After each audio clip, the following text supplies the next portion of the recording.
Welcome back to the channel. In today's video,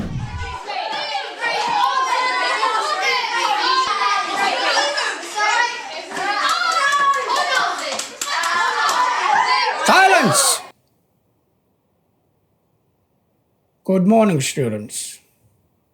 My name is Professor OttoStein, and today's subject is on the Otto Blockchain. Now, turn your textbooks to chapter 69, page 420, smash that fucking like button, and let's get into it. Welcome back to the channel. In today's video, I'll be diving deep into the Otto Blockchain Whitepaper and doing my best to break down why it's a game changer for DeFi. So if that sounds good to you, smash that like button and let's get into it. The Otto Blockchain is the world's first fully KYC compliant, finance-focused blockchain. It removes the barriers to most financial institutions, resolving the regulatory and security challenges plaguing the industry today. So let's start with some historical context around how Otto came to be, going way back to 2016. Back in 2017, we worked with two different partners globally to create what we call Plug, which was an organization that's goal was to create a purpose-built blockchain infrastructure that anyone could deploy and to connect. We were exceptionally successful at doing that and became core contributors to the Polkadot codebase, creating the generic asset module. The Plug toolkit is quite highly developed, especially in the permissions perspective and also the interconnectability perspective. That toolkit has been used by Centrality, is being used by Futureverse, and has been used by a number of other small projects throughout its time. Fully open sourced, but we also still have teams of engineers that are working, enhancing, building, and adding to that code base and that tool set so that it becomes more usable. Otto is a permission blockchain, meaning that each participant needs to go through KYC verification before transacting on the network. This allows institutions to participate with confidence. Once verified, each user will hold a non-tradable NFT in their wallet, verifying their identity. In a similar way how the root network has much of its origins in the SensNet, Otto has spun out of 5 years of development of the Plug toolkit. The ethos of centrality, their parent company, and now of the Futureverse, have revolved around a connected venture environment, where one project in the ecosystem complements another. As a result, you can expect the Otto blockchain to act as a primary DeFi zone for the root network. Otto will be running as a shard on the root network, and use the decentralized identity tech provided by Root and the CentraPass team to allow fluid movement of assets, regardless of where they reside in the Futureverse tech stack. This novel and interconnected approach will unlock many new use cases and utilities previously not possible, such as being able to store your high-value NFTs, such as fluffs or bored apes, in a regulated and insured custodian, while still allowing full practical use of the assets in gamified experiences. Furthermore, due to complementary protocols due to launch on Otto, such as YieldFi, users will be able to participate in DeFi activities, such as yield farming, unlocking the collateral value of their precious NFTs. For more information on YieldFi, I covered it here in a previous video, and the link is in the description below and at the end of this video. Now we have a high-level overview, let's get into some of the nitty-gritty of how Otto works and its unique and compelling features. The first thing to get our heads around is the multi-chain functionality and how it interacts with the trusted custodian. It's worth noting that the yet-to-be-announced custodian is at significant scale and heavily used by traditional finance. The custodian has wallets on each and every blockchain that holds eligible tokens. The white paper mentions the following tokens as a starting point: Bitcoin, Ether of Ethereum, stablecoins such as USDT and USDC, the ADA token from Cardano, and BNB from the Binance ecosystem, with many more to come. A user with an Otto account can deposit their native assets into the custodian. These transactions are verified on the associated blockchains. The custodian then creates a one-to-one backed equivalent token that is tradable and composable on Otto. This opens up a whole new world of DeFi possibilities. Suddenly, liquid pools of disparate tokens, that being tokens from otherwise disconnected blockchains, can now trade freely against each other. And institutional and retail investors can rest easy knowing that there's no risky smart contract bridges involved, with smart contract bridging accounting for some of the worst exploits the crypto industry has seen, and a common problem with multi-chain assets. Otto fixes this.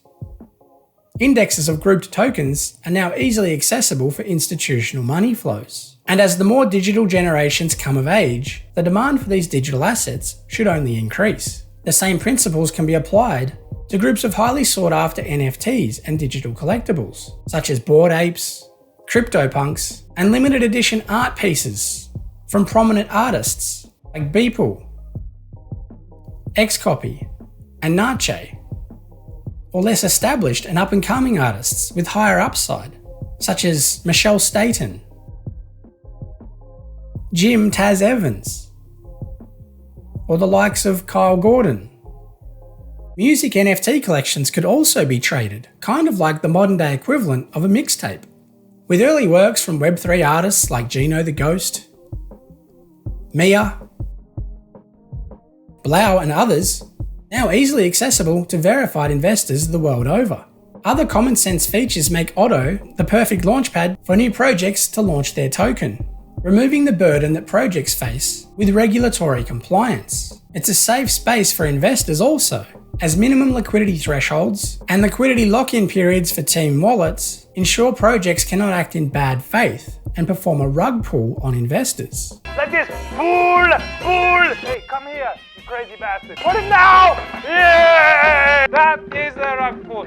Hey, Mav, you okay? I don't care! Hey! This is due to the fact that each and every entity that works within the Otto blockchain must first pass a KYC onboarding process, meaning that each and every actor, and therefore transaction, is KYC compliant. The best part of this, your actual identity remains private. It's just your status as being KYC verified, and more granular information needed as required, such as are you an accredited investor, being divulged. It works on a need-to-know basis. You're on a need-to-know basis. Depending on the context of each project.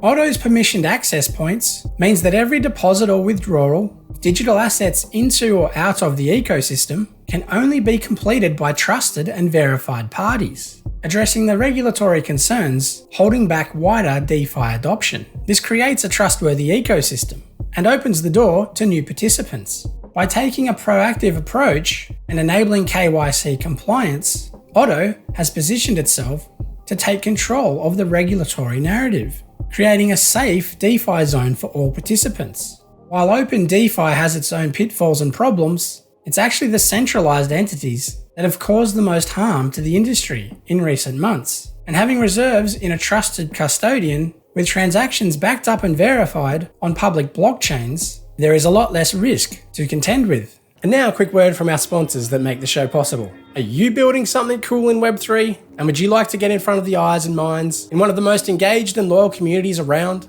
the Fluffle? Well, hit me up on my Twitter DMs, as the channel is now seeking its first round of official sponsors. Alternatively, you can support my Patreon, or you can buy me a coffee. Oh shit. But if your liquidity is also run dry, fear not, because there's some things you can do for free, and it all makes a difference. You can hit that like button, subscribe if you haven't already, leave a comment, and share this with your friends. I'd really appreciate it, and it helps support the channel. So with all that out of the way, let's get back to the show. The Otto DAO delivers blockchain governance, the cornerstone of decentralization.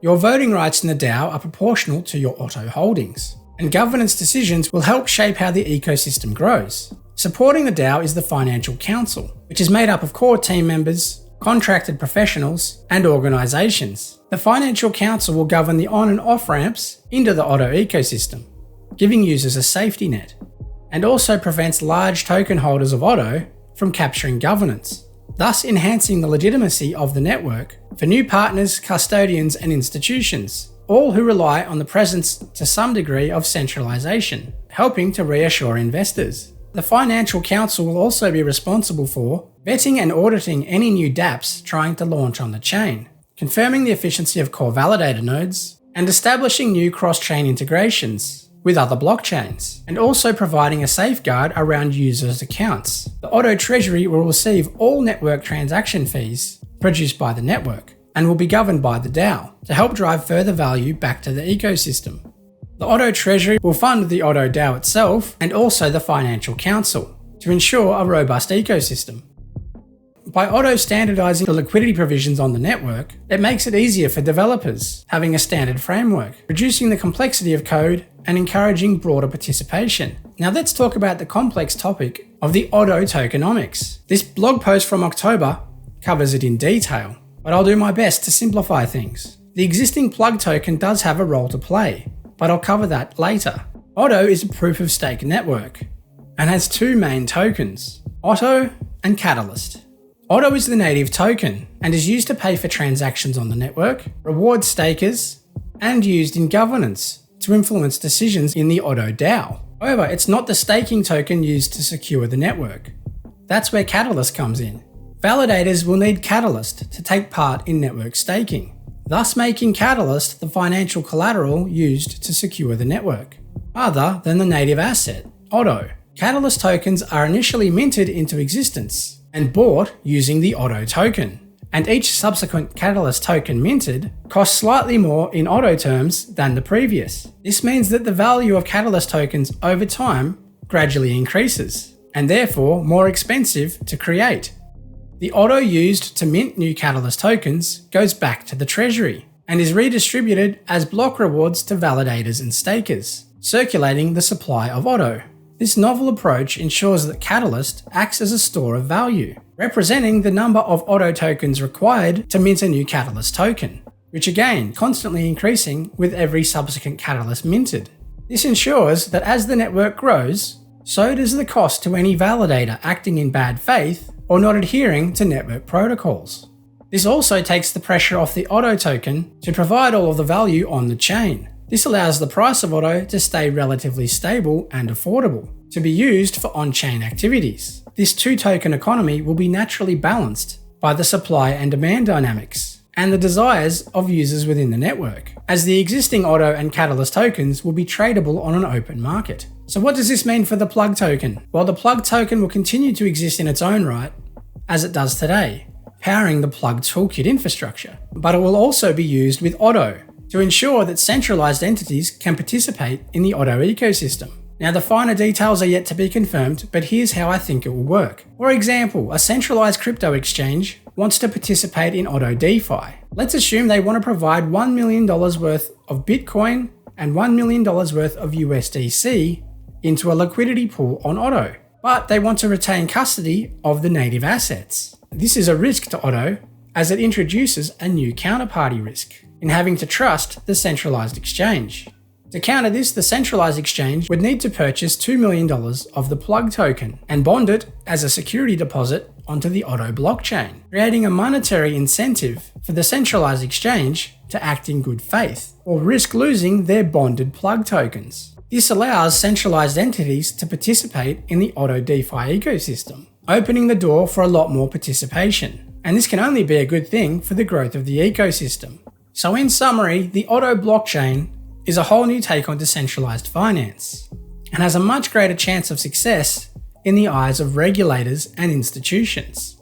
And that's why I think it's poised to pick up market share in the broader DeFi ecosystem, as institutions finally feel comfortable dipping their toes in the water of Web3 finance. Thanks very much for watching. If you enjoy this content, smash that like button, hit subscribe, and maybe consider watching one of my other videos. Bunnies up!